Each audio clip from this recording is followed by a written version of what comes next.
سر ہمارا سب سے بڑا مسئلہ یہ ہے کہ ہمیں یہ نہیں پتا کہ ہم نے کس کو ہیرو بنانا ہے اور کس کو زیرو بنانا ہے. یہ شادی شروع بھی سوشل میڈیا سے ہوئی تھی اور ختم بھی سوشل میڈیا پہ ہوئی ہے.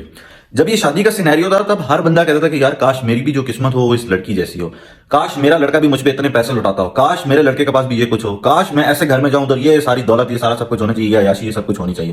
ٹھیک ہے, اور آج کچھ لوگ یہ کہہ رہے ہیں کہ اتنا کوئی غلیظ لڑکا تھا. سر یہ لڑکا شادی سے پہلے بھی غلیظ تھا, شادی کے بعد بھی یہ غلیظ ہے.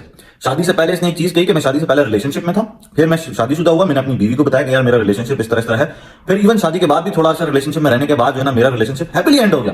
مگر میں نے اپنی بیوی کو بتایا تو سب نے کہا یار مرد ایسا ہوتا ہے جو اپنی بیوی کو حقیقت بتائے, سب کچھ بتائے, یہ وہ نہ کہ چھپائے, اگر چھپاتا پھرتا تو پھر اس کے بعد جو ہے نا اس کا بہت ظلم ہوتا ہے. اس نے اپنی بیوی کو بتایا, یہ ایک مرد کی نشانی ہے. پھر اس کی بیوی نے اس چیز کو ایکسیپٹ کیا اور اسے معاف کیا. پھر اس نے اپنی بیوی کو منانے کے لیے جو ہے وہ ایک بہت مہنگا سا آئی فون گفٹ کر دیا, کیونکہ اس کی بیوی کے لیے یہ سارا جو چیٹ کیا گیا تھا اس کا ازالہ صرف اور صرف ایک آئی فون تھا. ٹھیک ہے, پھر اس کے بعد میں ایک انٹرویو دیکھ رہا تھا جس انٹرویو میں اس کا بھائی, لڑکی کا بھائی, وہ ایسی باتیں کر رہا تھا, مجھے لگ رہا تھا کہ شاید وہ اپنی بہن کا گھر بچانا نہیں چاہتا. مگر پھر میں نے سوچا کہ یار یہ سب ایک ہی ڈومین میں آتے ہیں. سر دیکھیں غلط ہوا ہے, ہم اس چیز کا احساس رکھتے ہیں, مگر یہ سب کے سب ایک ہی ترازو میں تولے جاتے ہیں. آپ کے سامنے عماد وسیم کی بڑی اگزامپل گزر گئی ہے. سر اس سے آپ لوگوں نے کیا سیکھا ہے؟ کچھ بھی نہیں سیکھا. ہماری خواتینوں میں ایک بڑا مسئلہ ہے, ہماری خواتینوں کو اس لڑکے سے بو ہی نہیں آتی جو لڑکا آلریڈی میرڈ ہو, اس لڑکے سے بو نہیں آتی جو کسی ریلیشن شپ میں ہو. اسے اس کے پاس پیسہ نظر آ جائے, اسے نظر آ جائے کہ یار اس کے پاس کچھ نہ کچھ ہے, وہ اس کے پاس بھاگے چلی جائے گی. سر ابھی یہ واقعہ ہوا ہے نا, ابھی چاہیے کہ تمام لڑکیاں جو ہے بائک آؤٹ کرتی ہیں, مگر ادھر اتنی زیادہ لڑکیاں کھڑی ہو جائیں گی جو رجب بٹ سے جو ہے دوسری شادی کے لیے تیار ہو جائیں گی, ریلیشن شپ کے لیے تیار ہو جائیں گی. کیوں؟ اس کے پاس پیسہ ہے, فیم ہے. وہ کہتے ہیں نا میری غربت نے اڑایا ہے میرے فن کا مذاق, تیری دولت نے تیرے ایپ چھپا رکھے.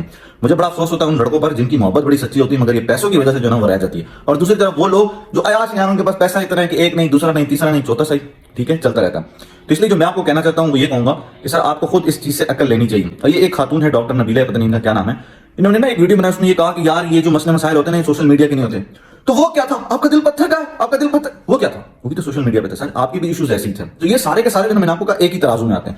ان سب کو میں کچھ نہیں کہتا, ان کے پیچھے ایک کمیونٹی ہے جو ان کے فالوورز ہیں, میں ان پہ لعنت ہمیشہ بھیجتا ہوں, ہمیشہ لعنت, کہ آپ کو یہ پتہ نہیں چلا کہ یار کس کو ہیرو بنانا ہے کس کو زیرو بنانا ہے. آپ لوگ انہیں اندھا دھند فالو کرتے رہتے ہیں, انہیں فیم دیتے ہیں, سب کچھ. اسی وجہ سے تو آج یہ اس طرح نکل چکا. اس لیے میری اپنی تمام خواتینوں سے ریکویسٹ ہے, سر جب بھی آپ اپنے لیے کسی لڑکے کو چوز کریں نا تو آپ اس میں وہ چیزیں دیکھیں جو ایک شادی کے لیے ضروری ہوتا ہے. ٹھیک ہے, اگر آپ کو لگتا ہے کہ یہ دنیاوی چیزیں جو ہے شادی کے لیے ضروری ہیں, یہ ایک 5% شاید کاؤنٹ ہوتی ہے, 95% جو چیزیں کاؤنٹ ہوتی ہیں نا, سر اس چیز کے بارے میں آپ سوچیں. باقی سبق وغیرہ ہم نے نہیں حاصل کرنا, یہ آپ کو میں بتا رہا ہوں 200 اور لڑکیاں کھڑی ہو جائیں گی اسے شادی کرنے کے لیے, مگر ان کے فالوورز پر لعنت.